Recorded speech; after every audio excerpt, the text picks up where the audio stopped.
So I saw The Amateur last night in IMAX. I want to review that movie for you guys right now.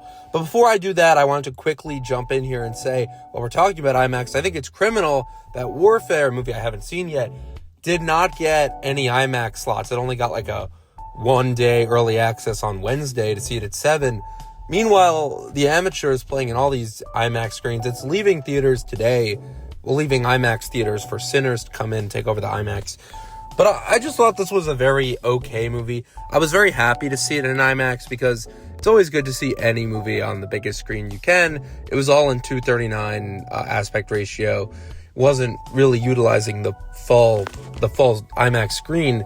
But still, I enjoyed this and I had a great time watching it. Let's get into it, though. This movie, The Amateur, is fine. It's just a typical, spy movie. Nothing really noteworthy here or anything you haven't seen before. But it's not the worst way to spend your time. After seeing Steven Soderbergh's Black Bag, which was really good, these espionage movies really have to start, getting better. Malick's basically just playing a nerdy Jason Bourne. He is this CIA analyst who is nerdy. He works in the basement of the CIA. He's married to Rachel Brosnahan. Their chemistry, by the way, they didn't really have great chemistry. I want to just get this out of the way. I really like Rami Malek. Rachel Brosnahan's really good in this too. And Rami Malek is a great actor. I think he's perfectly cast in a lot of roles. Mr. Robot, I feel like they cast him because of the similarity to his character, Mr. Robot, but he's really tasked with doing more in this movie, and he's just not that great, I feel like, for this role. I feel like there could have been a better actor for the character here. I get that he's supposed to be like this nerdy spy guy who, they underestimate. They think he's just some tech weirdo, but he really is playing everyone. I don't know. There was just something about his chemistry with Rachel Brosnahan at the beginning that I was I had a smile on my face. I'm like, this is going to be a so bad it's good type of movie. But it was a fun movie. Just really, it did get boring eventually. I love Holt McCallany. Anything this guy's in, or Holt McCallany, however you say his name, he's so good. He always plays these douchebag, shady people in everything he's in. I hope he gets an Oscar nomination one day. Thought he'd get one for The Iron Claw. But too many actors are wasted here. The biggest offenders here are Lawrence Fishburne and Jon Bernthal. They are both way too underutilized. And I'm glad other people are noticing this because Jon Bernthal is in the first 5 minutes, and then he's just gone. It's really weird. They introduce him, and I'm waiting for the payoff. Then he comes back for 3 minutes, and then he's gone. There's no reason he had to be in the movie. Nothing of note happens. They could easily have removed him from the whole film, and you wouldn't lose any plot. They try to make him this cool CIA agent in the field, and, Rami Malek's just the nerdy guy at the office. But they just never play into that. It's very frustrating. Same with Lawrence Fishburne's character. It feels like stuff was missing with his character. Now, Rami Malek also produced this, and despite being the main actor too, he's far from the most interesting part of this movie, and it's kind of a shame.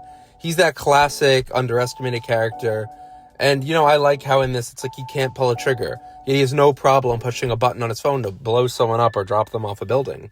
The movie does engage with this idea a little bit, but it doesn't dig into it enough. A couple characters do talk about the cognitive dissonance involved to go one but not the other. And it just really is a bit of a wasted opportunity. I feel like there could have been more talked about with Rami Malek's morals. It just feels very cookie cutter. I don't know. It doesn't feel like this genuine, thrilling spy movie. It hits a couple beats on the head. I really liked Michael Stuhlbarg at the end of this. He appears in the end, and I forgot he was in this genuinely, even though he's in the opening credits, and I was like, oh, Michael Stuhlbarg's in this, that's nice. But it just really doesn't, hit hard the way a movie should be. It's just really bland, kind of like a 5 out of 10 type movie. I think that this movie already feels so much like The Accountant, which is weird, because, Jon Bernthal's in this, and it also comes out in 2 weeks. Rachel Brosnahan's also in this with the dead wife flashbacks. Speaking of which, was anyone else certain that she would not end up being dead? It really feels like this movie sets that up really hard. I really thought that. You only ever see her death on CCTV cameras, and they don't even show her death. There's a lot of, no point in asking questions. We, the clandestine organization that trades in lies and secrets, are saying she's dead, so she's dead when it happens. Not to mention there's a whole plot in the movie where Rami Malek figures out how to manipulate live CCTV footage to put his face on all these people all over the globe and throw off the CIA.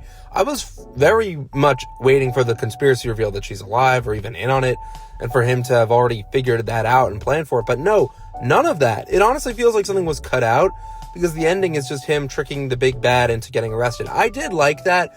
I was like, oh, that's really it. It is like a bit satisfying though how he doesn't obviously like kill this guy or like just shoot him in the head. He's like, no, I'm gonna send you to prison. Sure, that's what my wife would have wanted.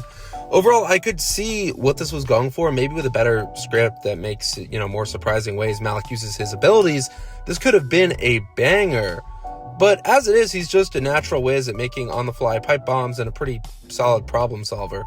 They could have leaned more into people starting to fear him, into the difference between pushing a button and pulling the trigger, and bigger into the conspiracy aspects. But sadly, it was just really undercooked. I really thought this was fine, and they kind of set it up to have a sequel. But overall, this was just so bland. And even the end where Rami Malek flies away into the clouds. It literally opens with him fixing a plane, and it ends with him flying into the clouds, what his wife would have wanted.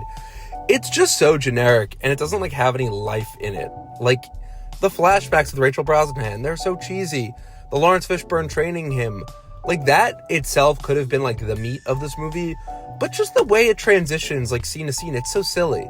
We're supposed to believe, oh, he's gonna get training, and then the whole time the CIA is planning to kill him, and then right as they're about to kill him, he runs. It just feels a little all too unbelievable to be just to be a real movie. And it's weird too, because I was thinking about movies like A Working Man, which is another mess with the wrong guy, revenge kind of action movie. But this is more serious. And there's even a couple parts in this where the movie's trying to take its audience seriously, or at least they kind of respect the audience. There's a part where Rami Malek orders a bus ticket in French and they don't put on any subtitles.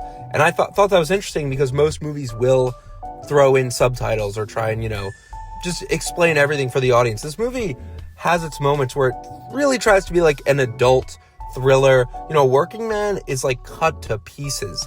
That you could just tell, the editing was all over the place. This one, it has missing chunks in it where I'm it feels with John Bernthal or Lawrence Fishburne, we're missing something. And even just the Julianne Nicholson as the CIA director, she doesn't feel fully fleshed out. I wish we got more with the CIA getting their comeuppance. It really just kind of all wraps up a little too neatly. I don't know. Like I said, Black Bag really leaves now this field to kind of do more, explore more. It just felt a little too generic for this adult action movie. It should have been more dramatic. So let me know what you guys think of The Amateur. I was happy to see it in IMAX. The big pool scene is the only reason to see this in IMAX, which is crazy, because there's not a lot of just action sequences. So let me know what you guys think. Thanks so much for watching.